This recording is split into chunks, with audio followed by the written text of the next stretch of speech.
Details చూస్తే BRS working president KTR కు తెలంగాణ మహిళా కమిషన్ నోటీసులు ఇచ్చింది. ఆర్టీసీ బస్సులో ప్రయాణిస్తున్న మహిళలపై కామెంట్ చేసిన నేపథ్యంలో కేటీఆర్ కు కమిషన్ నోటీసులు పంపింది. ఆగస్టు 24వ తేదీన మహిళా కమిషన్ ముందు హాజరు కావాలని ఆదేశించింది.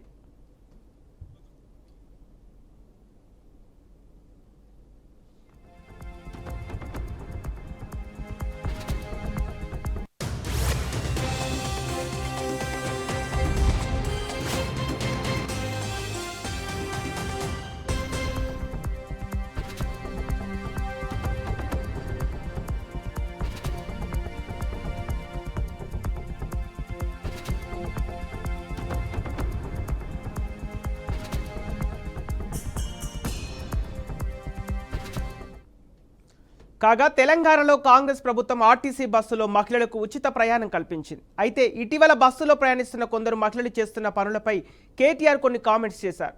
దీంతో కేటీఆర్ వ్యాఖ్యలను మహిళా కమిషన్ సుమోటోగా తీసుకొని తాజాగా నోటీసులు ఇచ్చింది.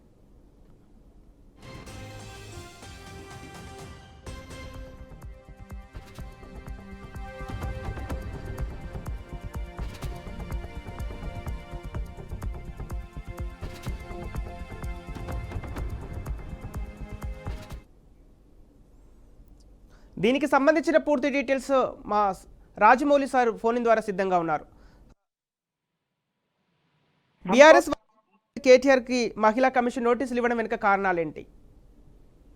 సంపత్ తెలంగాణ ఆడపడుచును ఉద్దేశించి వక్రీకరించి మాటలు మాట్లాడుతాం. తెలంగాణ బస్సులలో ప్రయాణం చేస్తే మొత్తం మీద ఏదైతే ఎల్లిపాయలు పొట్టి తీస్తున్నారో, కల్లికలు కుట్టు చేస్తున్నారో, ఇక ఇవన్నీ ఆపి కూడా రికార్డింగ్ డాన్సులు వేసినా మాకు అభ్యంతరం లేదు అంటూ కూడా కేటీఆర్ చేసిన వ్యాఖ్యలకు గాను మంత్రి సీతక్క కూడా రియాక్షన్ కౌంటర్ ఇచ్చారు. ఇదే నేపథ్యంలోనే తెలంగాణ ప్రజలకు బేషరతుగా క్షమాపణ చెప్పాలి, లేదు అంటే మాత్రం ఊరుకునేది లేదు అంటూ కూడా తెలంగాణ మంత్రి సీతక్క ఉద్దేశించి మాట్లాడారు. ఈ నేపథ్యంలోనే ఒక్కసారిగా తెలంగాణ ఆడపడుచులకు అన్యాయం జరిగింది, వారిని ఉద్దేశించి కించపరిచే విధంగా కేటీఆర్ మాట్లాడారు. కేటీఆర్ కూడా తోడబుట్టిన చెల్లె అక్క లాంటి వాళ్ళు ఉన్నారు, ఇదంతా కూడా తనకి సమావేశం కాదు, ఇలాంటి మాటలు మాట్లాడకూడదు. గతంలో ఒక మంత్రి హోదాలో మంత్రిగా పనిచేశారు, 10 సంవత్సరాలు తను ఒక మంత్రి హోదాలో పనిచేశారు. తెలంగాణ ప్రజలను ఉద్దేశించి అలా ఎలా మాట్లాడతారంటూ కూడా తెలంగాణ ఆడపడుచులు అంతా ఒక్కసారి బగ్గుమన్నారు. దీన్ని సుమోటోగా కేసుగా నమోదు చేసి తెలంగాణ కమిషన్ అతనికి నోటీసు ఇవ్వడం జరిగింది. 24వ తారీఖు బేషరతుగా వచ్చి నువ్వు హాజరు కావాలని చెప్పేసి కూడా నోటీసు ఇవ్వడం జరిగింది. ఈ నెల 24న తను మహిళా కమిషన్ ముందు హాజరు కావాలి. హాజరు అయిన తర్వాత తను ఏ విధంగా అయితే కించపరిచే విధంగా మాట్లాడలో అది రికార్డింగ్ తో సహా ఉన్నాయన్నట్టు కూడా మహిళా కమిషన్ నోటీసులో పేర్కొంది. ఈ విధంగా 24వ తేదీన మహిళా కమిషన్ ముందు హాజరుపరచడానికి రెడీగా ఉన్నాను అంటూ కూడా ట్విట్టర్ ద్వారా తను వెల్లడించినట్టు మనకు తెలుస్తుంది. మధు. ఓకే రాజమౌళి గారు, ఇప్పుడు మహిళా కమిషన్ నోటీసులపై కేటీఆర్ ఎలా స్పందిస్తున్నారు? మొత్తంగా ఈ ఘటనతో రాష్ట్రంలో ఎలాంటి పరిణామాలు చోటు చేసుకోబోతున్నాయి? ముఖ్యంగా ఇప్పుడు గన్ పార్క్ దగ్గర బీఆర్ఎస్ కార్యకర్తల నిరసన కూడా కొనసాగుతున్నట్టు తెలుస్తోంది. నిన్నటి నుండి ఏదైతే గత 24 గంటల నుండి నిరసనలు, ర్యాలీలు కూడా దీక్షలు కూడా చేస్తున్నారు. ఇదే నేపథ్యంలో హైదరాబాద్ లో గన్ పార్క్ దగ్గర కూడా ఒక్కసారిగా మహిళలు అంతా కూడా గుమిగడి కేటీఆర్ డామ్ డామ్ అంటూ కూడా కేసీఆర్ ప్రభుత్వం ఎప్పుడో కూలిపోయింది, ఇక బీఆర్ఎస్ పార్టీకి మనుగడ లేదు తెలంగాణ లోపల అంటూ కూడా నినాదాలు చేయడం చూస్తున్నాం. ఈ నేపథ్యంలో కేటీఆర్ ను ఉద్దేశించి మహిళలు తెలంగాణ ఆడపడు ఆత్మగౌరవంగా ఉండే మహిళలను కించపరిచిన విధంగా ఈ మాట్లాడినందుకు గాను తను బేషరతుగా క్షమాపణ చెప్పాలి, మహిళా కమిషన్ ముందు పరచాలంటూ కూడా ఇప్పుడు మహిళా మనులు అందరూ కూడా దీన్ని చూస్తున్నారు. ఇదే నేపథ్యంలోనే మహిళా కమిషన్ కూడా తాను 24వ తారీఖు హాజరైన తర్వాత ఏ విధంగా మాట్లాడతారనేది వెయిట్ చేయాల్సిన పరిస్థితి ఏర్పడ్డది. సంపత్.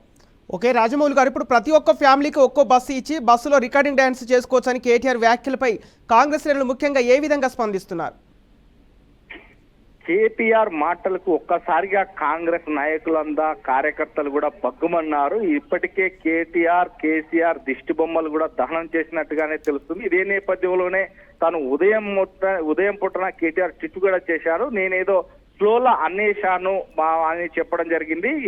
తెలంగాణ ఆడపడుచులకు ఉద్దేశించి వాళ్ళ ఆత్మగౌరవం దెబ్బతినేలా నేను మాట్లాడలేదు అంటూ కూడా చెప్పాడు తప్ప ఆ మహిళల పట్ల అసభ్యంగా మాట్లాడితే కనుక క్షమించాలి అంటూ కూడా తను మాట్లాడలేదు, తను ట్విట్టర్ చేయలేదు. కాబట్టి ఇదే నేపథ్యంలో మహిళా కమిషన్ ఆశ్రయించడం జరిగింది. మహిళా కమిషన్ సుమోటగా కూడా తాను కేసు పెట్టి తన మీద ఆరోపణలు వచ్చిన నేపథ్యంలోనే సుమోటో కేసు నమోదు చేసి తనను 24 తారీఖు హాజరుకోవాలని చేసింది. ఇక కాంగ్రెస్ శ్రేణులు మాత్రమే పచ్చగడ్డేస్తే బగ్గుమనే రీతిలో మాత్రం ఉన్నట్టుగా తెలుస్తుంది. ఇదే నేపథ్యంలోనే కాంగ్రెస్ మహిళా మండలి కూడా తను ఎప్పుడైతే ఎక్కడికైతే అగపడతారో అప్పుడు తనకు మొత్తం మీద మాత్రం ఏదే రకంగానైతే బుద్ధి చెప్పాలో అదే రకంగా బుద్ధి చెప్తానంటూ కూడా కాంగ్రెస్ మహిళా మండలి కూడా ఎదురు చూస్తున్నట్టుగా మనకు తెలుస్తుంది సంపత్.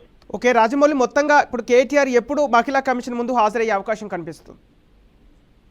మహిళా కమిషన్ ఇచ్చిన నోటీస్ ప్రకారం అయితే ఆల్రెడీ ఈ నెల 24వ తేదీన తను హాజరు కావాలి. హాజరు కాకుంటే సుమోటోగా తీసుకున్న నేపథ్యంలో తన మీద తదుపరి చర్యలు ఏ విధంగా ఉంటాయనేది మాత్రం వేచి చూడాలి Sampath. Okay right, thank you Rajamouli.